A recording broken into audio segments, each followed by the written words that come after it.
Le beau roi Arthur est une petite tapette. Le beau roi Arthur est une petite tapette. Est une petite alouette, est une petite alouette, est une petite tapette.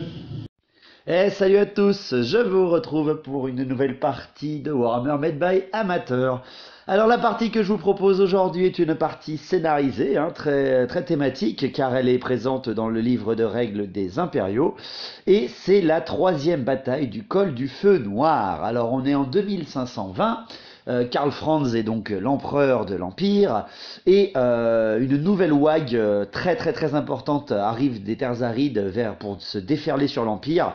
Mais, Karl Franz est mis au courant par le comte électeur de l'Averland, Marius Leddorf, qui est un petit peu taré, voilà, il a même des règles là-dessus, il est un peu lunatique, et il envoie une missive à Karl Franz en disant qu'il monte son armée pour tenir le col du feu noir, mais il sait que son armée est très largement inférieure en nombre par rapport à la ouague, ce qui fait que Karl Franz envoie lui aussi, il y va lui-même, et envoie avec lui son armée pour aller aider le comte électeur de l'Averland. Alors la partie se jouera un petit peu comme une partie de bataille du col, donc sur la longueur et non pas la largeur de la table. Et il y a un but, voilà, il y a un but totalement thématique, car dans l'histoire du livre de règles, Marius Leddorf est tué à la bataille. Malheureusement, Karl Franz n'arrive pas à le sauver. Par contre, en revanche, Karl Franz derrière arrive à venger la mort de Marius Leddorf en abattant le chef de la ouague adverse, Vorgaz Mâchoire de Fer. Donc, le but de la partie, c'est très simple. Le déploiement des forces impériales sera divisé par 2. Alors, il n'y aura pas de renfort, tous les impériaux seront posés au moment même sur la table.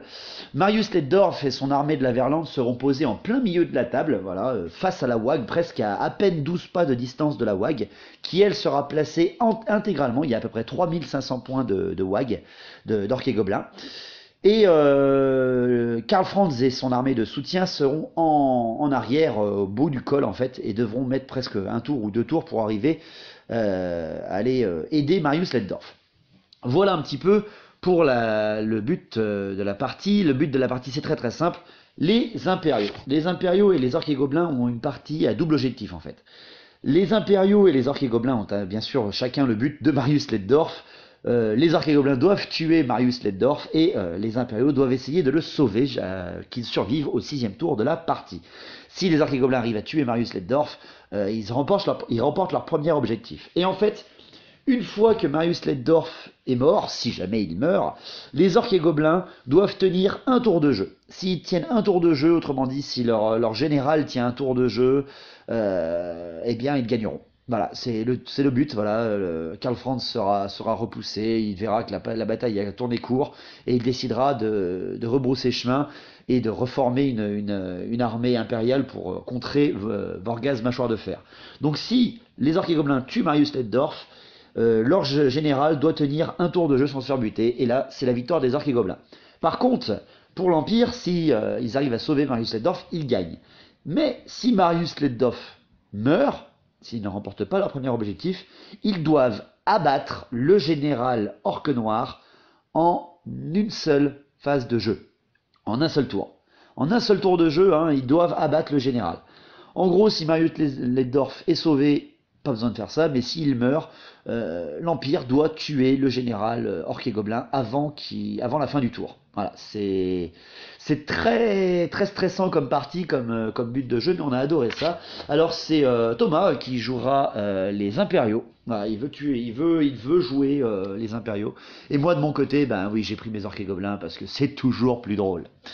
Voilà, donc les listes d'armées. Les listes d'armées, alors comme je vous l'ai dit, 2 armées disparates. Une de Marius Leddorf avec son prêtre guerrier monté.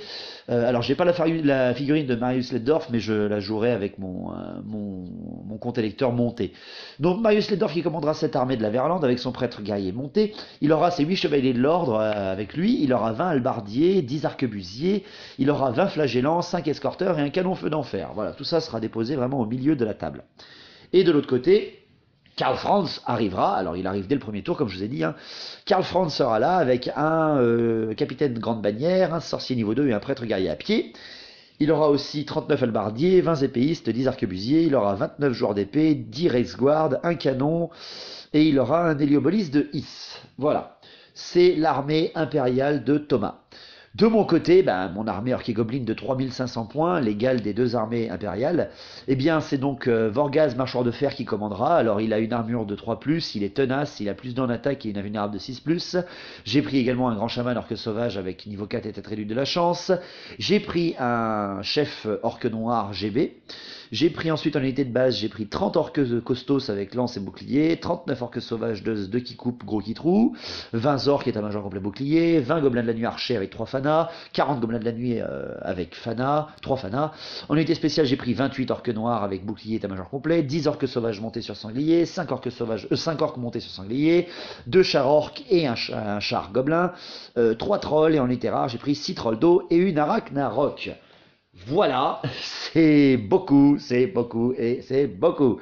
Donc, les déploiements, comme vous le voyez, Marius Leddorf avec son armée posée en plein centre.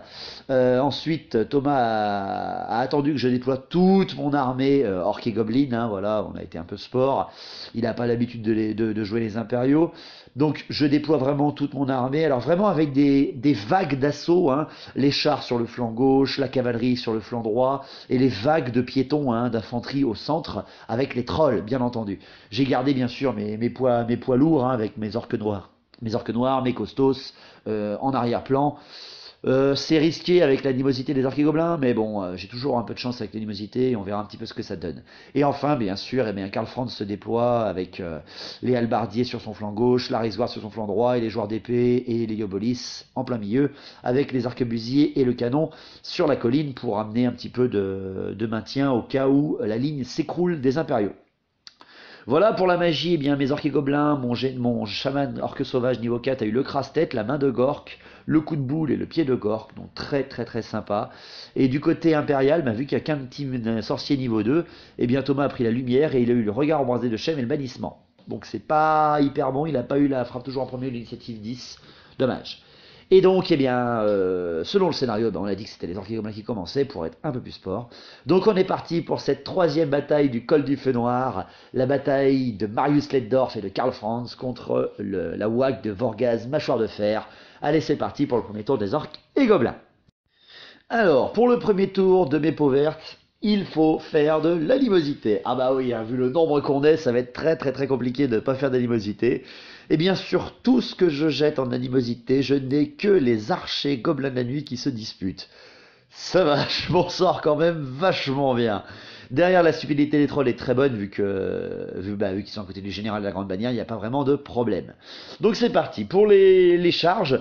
Je suis à 12 pas, j'envoie mes premières charges parce que je veux tomber un petit peu les unités puissantes de l'armée de la Verlande. J'envoie mes 2 chars orques sur les flagellants et je réussis les 2 charges.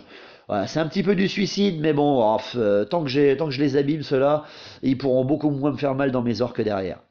Pour les mouvements, je fais l'avancée de mes troupes, ma cavalerie lourde avance sur mon flanc droit pour bloquer un petit peu les escorteurs et les halbardiers. J'envoie également les gobelins, les trolls, suivis de mes costos, mes orques noirs, de mes orques et de la Ragnarok au centre. J'envoie vraiment une énorme masse de troupes au centre et le char à loup, lui, commence à avancer sur mon flanc gauche. Vu que mes gobelins vont avancer à 8 pas des impériaux, mais bien sûr que je lâche mes fanatiques, j'en lâche donc 3. J'en ai 2 qui font 8 pile poil en direction du feu d'enfer, et un autre qui fait 11, donc j'ai les 3 qui traversent le feu d'enfer, parce que je veux le tomber tout de suite, cette saleté. 3 qui traversent le feu d'enfer, et à force 5 sur endurance de 7, je dois faire 17 ou 12 attaques, je sais plus exactement, et j'explose le feu d'enfer. J'arrive à faire suffisamment de 6 pour tomber les 3 servants, et mettre tout ça à côté des chevaliers lourds de Marius Leddorf, donc c'est très très très très cool. Voilà pour les mouvements. Pour la magie, je fais 3 et 2 et je fais une canalisation. Donc je tente la main de Gork sur ma horde d'orques sauvages. Je la lance à 14 et derrière, Thomas fait une bonne dissipation à 14. Bien joué. Et derrière, je tente le pied de Gork avec les dés qui me restent, mais je n'arrive pas à le faire. Pour les tirs, la Ragnarok, les 8 gobelins de la Ragnarok tirent sur les arbalétriers de Marius Leddorf. Je fais 8 tirs et je ne fais rien. C'est nul, c'est vraiment nul. Et donc pour le corps à corps, les flagellants contre les chars, il y a 2 martyrs chez les flagellants, autrement dit ils relancent leur toucher, leurs blessés loupés. Et bien avec les touches d'impact et tout ça, j'en dégomme 8 flagellants, mais derrière après, avec le nombre d'attaques dégueulasses des flagellants, mes 2 chars sont détruits. Allez, merci beaucoup, même pas rentabilisé les mecs. J'espérais qu'il y en ait au moins un qui reste, mais même pas, mais que dalle, je me suis fait péter la tronche. C'était beau pour cette première phase de jeu. Pour le premier tour impérial. Alors, Marius Letzdorf doit faire un test de commandement à 3D, hein, il doit faire un test de commandement à 3D et garder les 2 plus grands.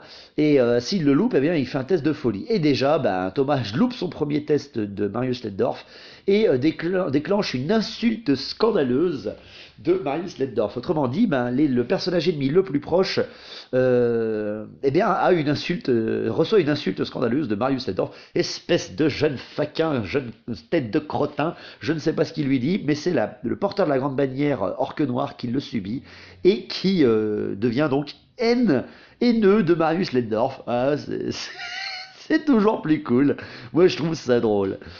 Donc voilà, pour ce qui est du jet de folie de Letzdorf. Pour les charges, les flagellants s'étant reformés et étant libérés du corps à corps des chars orques, Thomas voit mon char à loup de flanc, voilà, j'ai fait complètement le con en avançant, donc il le charge et en plus il réussit. Si je déclenchais une fuite, je sortais de la table, donc voilà, au pire ça occupe les flagellants. Pour les mouvements, eh bien, les escorteurs réorientent la cavalerie ainsi que les halbardiers qui bloquent le passage en fait avec de la cavalerie orque. Hein. Il a raison Thomas, hein, parce que si j'arrive à passer derrière sa ligne de Letzdorf, je bloquerai après les halbardiers et tout ça pour bien leur faire mal. Après, Marius Letzdorf et ses chevaliers se décalent un petit peu des fanatiques. Ils font un petit pas de côté, sans pour autant foncer dans le tas, parce qu'il faut bien conserver Marius Letzdorf le plus longtemps possible. Pour ce qui est de l'avancée des impériaux de Karl Franz, eh bien il fait tout avancer, vraiment au maximum vers l'armée de Marius Letzdorf, mais c'est encore un peu loin, hein. Il fait ce qu'il peut en tout cas avec ce qu'il a. Pour la magie, il fait 4 et 3, donc il est encore très loin de mes lignes, hein. Son petit sorcier, il l'a pas avancé, je précise. Donc il tente le bannissement sur un de mes fanatiques, il le réussit mais je le dissipe avec mon niveau 4, et derrière il tente avec les derniers dés qui lui restent, le regard embrasé de Shem sur un des fanatiques, il le passe et il m'en bute un. Pas mal. Pour les tirs, le canon tire sur les trolls d'eau, il le passe parfaitement, et le boulet frappe le premier troll, et il fait 1. Donc le troll reçoit juste un petit coup et rigole en léchant le boulet parce qu'il s'est enfoncé dans son gras sans lui faire de mal. Et derrière, les arbalétriers tirent sur les 3 trolls et n'enlèvent qu'un seul PV, ce qui est quand même pas mal pour 10 petits arbalétriers impériaux. Pour les corps à corps du tour 1, les flagellants sur le char gobelin, il y a 2 martyrs chez les flagellants. Et j'en enlève un grâce aux loups, hein, les loups frappent en même temps que les flagellants. Donc j'en enlève un, et derrière les flagellants enlèvent 9 PV au char à loup et l'explosent. Et ils se reforment donc devant le régiment d'orques. Bon, ils sont très fatigués les flagellants, là je vais pouvoir y aller assez fort pour pouvoir les tomber. Donc voilà la fin du premier tour. Le deuxième tour. L'animosité des orques et gobelins, les archers gobelins se loupent encore. Oh putain, mais c'est pas possible. J'en ai marre. Mais bon, ça va, je reste encore hors stat. Derrière, la stupidité des trolls est également bonne. Donc pour les charges, c'est parti, je déclenche les enfers. Les orques sauvages montés chargent les escorteurs. Ils sont vraiment côte à côte et il préférera me réorienter que plutôt que je charge trop loin. Je réussis et je perds quand même un mec en riposte. Ensuite, les orques sur sanglier chargent le régiment de 20 halbardiers de Letzdorf. L'Arachnarok et les trolls chargent les arbalétriers. Quand même, les arbalétriers tiennent leur position et enlèvent 2 PV, donc tuent le troll qui était blessé. Pas mal quand même, ils ont fait leur match les mecs. Et derrière, les orques chargent les flagellants, bien sûr, hein, ils sont 20, les autres sont plus qu'une dizaine. Ah, ça devrait aller. Pour les mouvements, je fais avancer mes costos, mes orques noirs et mes gobelins en horde. Mes trolls d'eau, eux, se placent devant la Reichsguard, mais surtout pas de flanc de Karl Franz, parce que faut pas déconner non plus. Je manie correctement assez bien ces bestioles-là. Les deux fanatiques qui sont côte à côte en plein centre, ils se télescopent. C'est comme d'habitude, de toute façon. Ça aurait été parfait que les 2 fanatiques aillent dans les cavaliers de Marius Letzdorf et en bousillent la moitié. Mais que dalle, ils se télescopent comme des grosses merdes. Et je suis extrêmement déçu. Pour la magie, je lance et je fais 4 et 3. Je tente la main de Gork sur ma horde d'orques sauvages, mais je suis dissipé. Et derrière, je tente le pied de Gork sur les joueurs d'épée et je me loupe encore. Ma magie est très timide, je vais avoir du mal. Pour mes tirs, je peux rien faire parce que mes archers gobelins de la nuit sont bloqués et que mon Ragnarok est au combat. Les corps à corps. Eh bien, les flagellants contre les orques, il y a un seul martyr chez les flagellants, donc ils ne font que relancer leur touche et louper. J'en bousille 5, et lui derrière me tue 7 orques. Donc derrière, les orques sont bloqués au corps à corps, mais c'est pas grave, il reste quasiment plus de flagellants. Donc ça va y aller petit à petit. Les halbardiers contre les orques montés, j'arrache 6 halbardiers, lui ne me tue qu'un seul orque monté. Les halbardiers étant tenaces quand même, enfin indomptables avec Karl Franz pas très loin, tiennent correctement. Les orques sauvages montés contre les escorteurs, les escorteurs meurent tous, il y a vraiment aucune chance pour eux. Et derrière, je fais une charge irrésistible sur la horde d'albardiers derrière avec le prêtre guerrier, et là ça va tout changer. Bon, je vais pas le faire tout de suite le combat, mais ce qui est dommage, c'est que Thomas pourra se reformer et me frapper vraiment très brutalement. Les arbalétriers contre la Ragnarok et les trolls. Bon, je vous fais pas de dessin, bien entendu que les arbalétriers sont tous dégommés. Et il y a une charge irrésistible des trolls et de la Ragnarok sur Marius Leddorf, son prêtre guerrier monté et ses chevaliers lourds. Bon, ça tue, ça passe à travers, les impériaux subissent, mes orques subissent, mais c'est la 3e bataille du col du feu noir, c'est une WAG qui affronte quand même 2 armées de l'Empire, ça rigole pas. Donc on en profite pour faire le 2e tour des impériaux. 2e tour des impériaux, Marius Leddorf réussit ce coup-là son test à 3D, les 2 plus grands. Donc déclaration de charge, l'Héliobolis vient charger la Ragnarok de coin pour aller aider, Marius Leddorf, et Thomas reforme de plus sa horde d'albardiers de Karl Franz contre la cavalerie lourde. Karl Franz et la Reichsguard chargent les trolls d'eau, très très belle charge, des doubles qui passent. Et pour ce qui est des mouvements, eh bien les épéistes et les joueurs d'épée, eux, s'avancent vers la brèche, enfin pas vers la brèche, mais vers le trou disponible au centre de la table. Pour ce qui est de la magie, eh bien malheureusement Thomas fait 2 et 1, donc il tente un bannissement mais qui est loupé, ce qui est un peu dommage. Et pour ce qui est des tirs, le canon veut tirer sur les costos, mais il est trop court. C'est dommage, il fait 4 et 2 alors qu'il s'était mis à 7 pas, c'est vraiment dommage. Pour les corps à corps, les halbardiers contre les orques sauvages montés, eh bien avec la charge quand même des orques sauvages montés, j'arrache 13 halbardiers de l'Empire, mais derrière, avec la haine, la force de 4, eh bien je me fais exploser mes orques sauvages montés. Très très grosse surprise, j'espérais qu'il m'en reste au moins 1 ou 2, tu vois, mais que dalle, je me suis fait laminer la tronche. Un petit peu étonnant, mais bon, ce n'est pas de la cavalerie lourde, c'est de la cavalerie mi-lourde. Donc voilà, je me suis fait arracher, j'en ai quand même arraché 13 au passage. Donc bien sûr, Thomas reforme ses halbardiers. Les halbardiers contre les orques, eh bien, il y a 3 halbardiers qui meurent et un seul orque monté. Donc ça reste là, ça ne bouge pas vraiment. L'Héliobolis avec Marius Leddorf, les chevaliers qui affrontent la Ragnarok et les trolls. Eh bien Marius Leddorf tue un troll, bien entendu. Derrière, il y a 2 PV à la Ragnarok qui sautent grâce à la charge de l'Héliobolis. Et derrière, j'enlève 2 PV à l'Héliobolis. Et Marius Leddorf perd 1 PV grâce à un troll avec son attaque de vomi. Donc pas trop mal, ça va aller, c'est toujours ça. Ça reste là aussi, on fait des bons tests de commandement avec mon général derrière et la grande bannière. Ça reste là. Pour ce qui est des trolls des trolls d'eau qui affrontent Karl Franz et la Reichsguard, alors là ça fait extrêmement mal. Alors c'est très simple, il y a 3 trolls qui sont bousillés. C'est radical, 3 trolls qui sont bousillés, mais pas par la Reichsguard, parce que la Reichsguard elle enlève seulement 1 ou 2 PV, c'est Karl Franz qui arrache la tronche à tout le monde. C'est très impressionnant. Et derrière, avec les 3 dernières attaques de mes trolls en vomi, que je crache sur la Reichsguard, j'en bute 3. Donc les trolls s'enfuient, bien entendu. Les trolls perdent le combat et s'enfuient. Ils font seulement un petit 5 en plus en fuite et la Reichsguard derrière poursuit et fait un beau 6. Et entre en contact avec la horde de gobelins qui est derrière, ainsi que non, seulement la horde de gobelins. Karl Franz, lui, derrière, se reforme, bien sûr, pour voir le centre et le combat avec Marius Leddorf. Derrière, après, les derniers flagellants se tuent eux-mêmes en sacrifice avant de faire quoi que ce soit. Donc j'ai au moins libéré ça. Et mes orques derrière peuvent aller justement aider les gobelins pour le prochain tour, qui sont chargés par la Reichsguard. Le tour 3. Tour 3 de mes orques et gobelins, aucune animosité, aucune stupidité. En même temps, il n'y a plus grand chose à faire. Donc, les déclarations de charge. Les orques chargent la Rexguard pour aller supporter, aider les gobelins. Bien entendu, parce que sinon les gobelins vont avoir un peu de mal. Voilà pour la seule charge de mon tour 3. Pour ce qui est des mouvements, eh bien, je fais avancer mes gobelins archers qui sont enfin libres et qui se déplacent en fait de côté en avançant légèrement bien entendu, sinon ils n'auraient jamais eu assez de mouvement, et qui se mettent au mieux en tout cas de leur position. Derrière, les orques sauvages en horde avancent bien entendu sur le flanc droit pour amener un énorme poids sur la table. À la magie, je fais 3 et 1, donc je tente avec mes 4 dés la main de Gork sur les orques sauvages, je la passe, et là, Thomas n'arrive pas à me dissiper.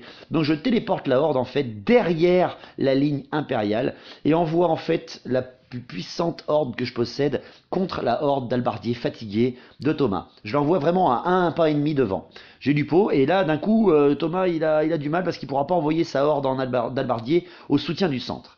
Pour les tirs, mes gobelins archers, voyant Karl Franz, vu que c'est une grande cible, tirent dessus, le touche 6 fois sur 20 tirs, 6-6 je fais s'il vous plaît, et derrière je fais encore 2 PV sur griffe mortelle, s'il vous plaît, avec des archers gobelins de la nuit, je précise.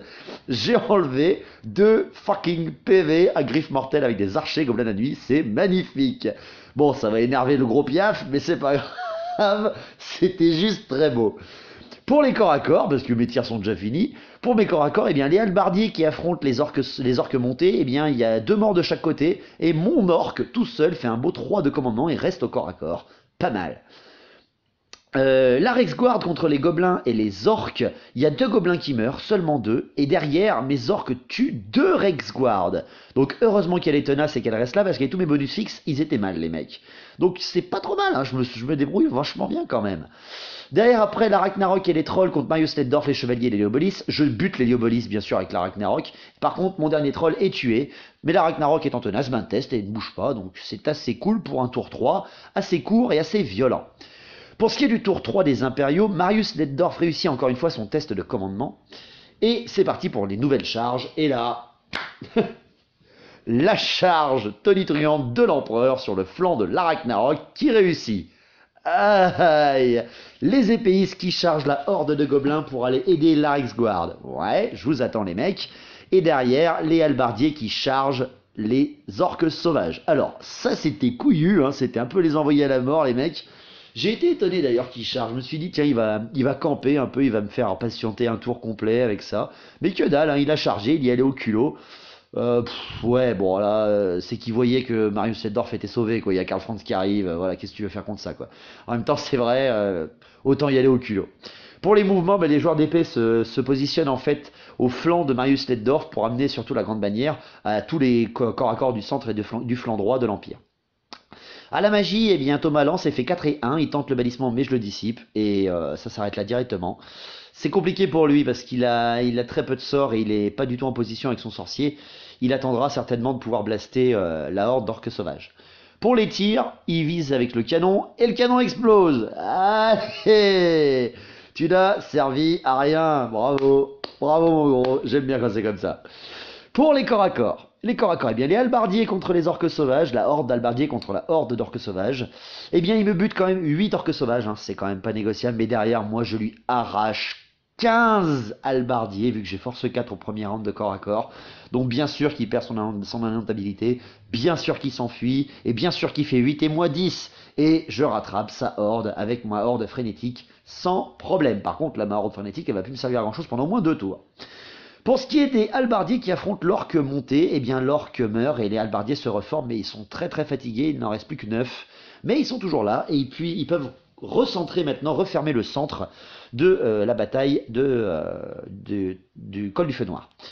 Pour ce qui est de Karl Franz avec Marius Leddorf et les chevaliers contre la Ragnarok, Karl Franz arrive et il enlève tous les PV près, sauf un à la Ragnarok. Et en fait, il ne reste plus qu'un seul PV à la Ragnarok après que Karl Franz ait frappé. Donc je me dis, ben c'est parfait, je vais pouvoir mettre toutes mes attaques sur Marius Leddorf. Mais il y a Marius Leddorf toujours là, et il a un point d'initiative de mieux que mon Ragnarok. Il a 4 attaques, il jette, et il fait, alors il me touche sur du 3+, il fait 1, 2, 2, 3. Donc il me touche, il me blesse automatiquement, il annule ma sauvegarde d'armure et il m'enlève le dernier PV de mon Ragnarok avant que je puisse le faire toutes mes attaques. Extrêmement déçu. Le corps à corps est donc bien entendu gagné par la charge de soutien de l'empereur qui sauve son compte électeur au dernier moment et qui reforme d'ailleurs son général, son Karl Franz, pour être face aux orques qui arrivent. Les épéistes avec la Reichsguard qui affrontent les orques et les gobelins, eh bien ils me tuent seulement 2 gobelins. Il me tue aucun orc et derrière je lui arrache 5 épéistes parce que quand même mes gobelins, certes ils sont moins doués au corps à corps que les épéistes, mais ils sont 2 fois plus nombreux.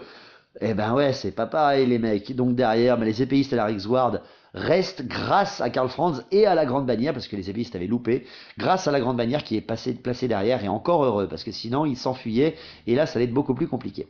Mais bon, le tour 3 qui est beau, vraiment, la charge de l'empereur pour aller aider son compte électeur pris à mal par un gros monstre. Donc voilà, un tour 3 qui se termine par encore des pertes chez mes orques et gobelins, avec quand même une belle percée de mes orques sauvages, mais ça n'a pas l'air de suffire. Il va falloir que je sois bien plus violent au tour 4. Le tour 4, animosité, j'en ai aucune. Ah! Donc, je réfléchis. Et je vois que les chevaliers lourds avec Marius Leddorf sont face à ma grosse unité de costos avec ma grande bannière orque noir. Et vu que je suis orque, je réfléchis pas plus de 3 secondes, et je charge, et j'envoie mes costos dans les chevaliers. Bon, c'est une charge quand même à 10, il faut que je la réussisse, enfin 9 ou 10, je sais plus. Je lance et je la réussis, il fallait le faire. Derrière, je reforme après en mouvement mes orques sauvages, pour qu'ils voient un petit peu le centre de bataille, mais aussi un petit peu en angle les arbalétriers et le mage, et je place mes orques noirs en plein centre devant Karl Franz pour qu'il ne puisse pas vraiment se placer comme il le désirait. Je les écarte quand même un petit peu sur la droite pour laisser un petit trou, une espèce de petite ligne devant Karl Franz. Et derrière, j'avance mes gobelins archers au maximum de leur portée pour qu'ils soient pile poil à 8 pas dans ce petit couloir devant Karl Franz. Et je libère mes 3 fanatiques sur Karl Franz. Et là, Thomas serre les fesses. Parce que les fanatiques, certes, ils sont peut-être pas très utiles contre Karl Franz, mais ils vont peut-être pouvoir buter Griffe Mortel et faire passer l'empereur à pied. Et là, d'un coup, ça serait vraiment différent. Et là, je jette mon premier fanatique. Parfait, il fait 10. Il traverse Karl Franz. Je jette mon deuxième, et là, merdouille, il fait 8. Non, il fait 4. Et le deuxième fait 3. Ah, ils s'arrêtent tous les deux devant, c'est con. Oh non, bordel. Ah, je suis hyper déçu. Donc le fanatique qui traverse, j'espère qu'il va faire au moins un beau 6, je jette, et je fais 2. Oh putain, mais c'est pas possible. Et je fais double 1 pour blesser. Non, grosse merde. Fanatique inutile, je suis hyper déçu. Tout mon plan machiavélique s'écroule et je suis déçu, ça m'énerve. Bon, en tout cas, les fanatiques bloquent le passage à Karl Franz, il ne pourra pas charger tout de suite les orques noirs, vu qu'ils sont avancés vers le corps à corps des costos, ou avec des fanatiques devant. Donc soit ils chargent à travers les fanatiques et ils s'en prennent plein la gueule, soit ils restent là. C'est toujours ça. Pour la magie, je fais 3 et 2, je tente un pied de gorque au maximum sur les joueurs d'épée à 18+, et je le passe sans être dissipé. Et je dévie, comme vous le voyez, que d'un seul pas. Ah, ah, ah. Donc je touche 15 joueurs d'épée et j'en bute 12. Après je jette pour voir si Gork refait son pied et il fait un 3, donc il arrête là, c'est dommage. J'aurais bien voulu piétiner cette unité extrêmement coûteuse pour miner l'esprit de Thomas, mais bon, c'est pas très grave, j'ai réussi au moins ce coup-là, j'ai arraché 2 lignes de joueurs d'épée d'un seul coup. J'ai plus de tir, on repasse directement au corps à corps. Les épéistes avec la Reichsguard qui affrontent mes orques et mes gobelins de la nuit. J'arrache encore 5 épéistes et lui me tue 2 gobelins et 2 orques. Et ça reste. Voilà, les deux unités restent. C'est beau, hein, ça tient bien, c'est tenace ces impériaux là avec leur empereur derrière hein, et la grande bannière. Vraiment pas mal. Ce qui est après, c'est très simple, c'est que il ne reste plus qu'un deuxième corps à corps. C'est les costos avec la grande bannière orque noire contre Marius Leddorf et les chevaliers. Je ne déclare pas de défi. Et en fait, tout ça en fait pour mettre le maximum d'attaque sur Marius Leddorf. Donc Marius Leddorf, meilleure initiative, frappe ma grande bannière orque noire, ce qui est tout à fait logique, et avec ses 4 attaques, il la touche qu'une fois. Il la touche qu'une seule fois et m'enlève seulement 1 PV. Donc je suis hyper vénère, je vais pouvoir mettre toutes les attaques que je veux sur cette unité très coûteuse. Il met quelques attaques de chevalier sur la grande bannière pour essayer de la tomber et il n'y arrive pas, il loupe toutes ses attaques. Et derrière, il me tue seulement un seul costos. Et derrière, bien sûr, je prends arme lourde avec ma grande bannière orque noir. Mes costos tuent 3 chevaliers quand même, 3. Et j'enlève, avec un de mes costos, un PV sur Marius Leddorf. Donc il n'y en reste plus qu'un. Il n'y en reste plus qu'un. Et j'ai les 4 attaques lourdes de ma grande bannière orque noir. J'en passe 2 force 7, ou force 6, je ne sais plus avec la règle de costos. Et je tue Marius Leddorf. Je le bute. Je réussis à tuer le comte électeur de l'Averland avec mon orque noir grande bannière. Donc bien sûr, en plus derrière, avec le nombre d'attaques et le PV que j'ai enlevé, les chevaliers s'enfuient et ils ne sont pas rattrapés. Ils s'enfuient de 9 et les orques costos avec la grande bannière fait seulement 8. Dommage, hein, ça aurait été très beau. Mais surtout, ce qui est important, c'est que je sors de l'angle de vue de Karl Franz. Donc Marius Leddorf meurt tué devant les yeux de Karl Franz. Le scénario prend goût, le scénario prend vie, c'est beau. Ah, je suis content, j'ai arraché la tête de ce mec. Bon, normalement, c'est le général orque noir qui tue Marius Leddorf, mais on va pas chipoter, c'est un orque noir quand même. Mais bon, il faut que je tienne. Il faut que je tienne la fin du tour 4. Donc en gros, la partie se terminera au tour 4. Si mon général survit au tour 4, j'ai gagné. Si mon général est tué, je perds. Et c'est en voyant mes costos qui sont partis en fait, que tout s'écroule, car je vois en fait que Karl Franz est libre pour venir charger mes putains d'orques noirs. Et merde, et je suis hyper déçu. Donc pour le tour 4 impérial, charge des halbardiers de Karl Franz sur les orques noirs et tout passe. Pourquoi les deux? Parce que les halbardiers verrouillant les orques noirs, Karl Franz attaque et touche mon général. Oh putain. Et merde, je suis hyper déçu. Très bien joué de la part de Thomas, parce que s'il aurait chargé mes orques noirs en maximisant les touches, il n'aurait touché que mes orques noirs et pas mon général. Et s'il m'aurait déclaré un défi, j'aurais envoyé mon chef de régiment et j'aurais gagné. Et non, très très belle tactique de Thomas. Derrière, il rallie ses chevaliers. Putain, il les rallie quand même. Hein. Il les rallie grâce à la grande bannière et au commandement de Karl Franz. Et les joueurs d'épée, eux, ils consolident complètement la ligne avec la Reichsward et les épéistes. Ils ne chargent pas les gobelins parce qu'il y a trop de fanatiques devant. Et ils préfèrent en rester là, en tout cas pour ce moment-là. Le sorcier de la lumière sort des rangs des arquebusiers et se met devant les orques sauvages pour pouvoir les blaster d'un beau geste. À la magie, il fait 5 et 2, il tente le bannissement sur mes orques sauvages, je le dissipe. Et derrière, il tente le regard embrasé de Shem et il fait seulement 2 touches force 4, qui loupe. Oh le nul. Oh le petit mage qui s'y est cru. Ah, il y a cru la pauvre bête et il ne réussira pas à me tuer des orques sauvages. Pour ce qui est des tirs, rien ne se passe parce qu'il n'a plus rien à faire. Donc directement corps à corps, la Reichsguard avec les épéistes contre mes gobelins de la nuit avec mes orques. Il me bute 3 orques et un seul gobelin, mais moi derrière je lui arrache 8 épéistes. Donc les 2 derniers épéistes s'enfuient du corps à corps. Par contre la Reichsguard tenace ne bouge pas et bloque les orques et les gobelins au corps à corps. Très bien joué. Et pour terminer, les halbardiers avec Karl Franz contre les orques noirs. Les orques noirs, mes orques noirs prennent 2 armes. Hein. Je détruis directement les halbardiers. Hein. Ça, il y a aucune chance pour lui. Et il y a 2 orques noirs qui meurent tués par les halbardiers. Et bien sûr, c'est pour terminer le combat, le général orque noir, Vorgaz mâchoire de fer, est face à Karl Franz sur griffe mortelle.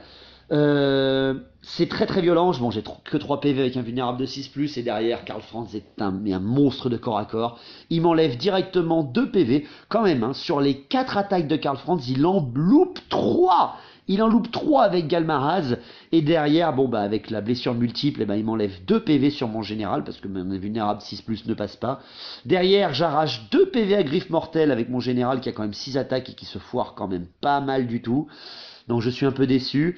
Griffe mortelle n'étant plus qu'à 1 PV, il peut frapper. Et avec toutes les attaques qu'il me met, il en passe 2. Et il passe au-dessus de mon armure. Et mon vulnérable 6+ ne suffit pas.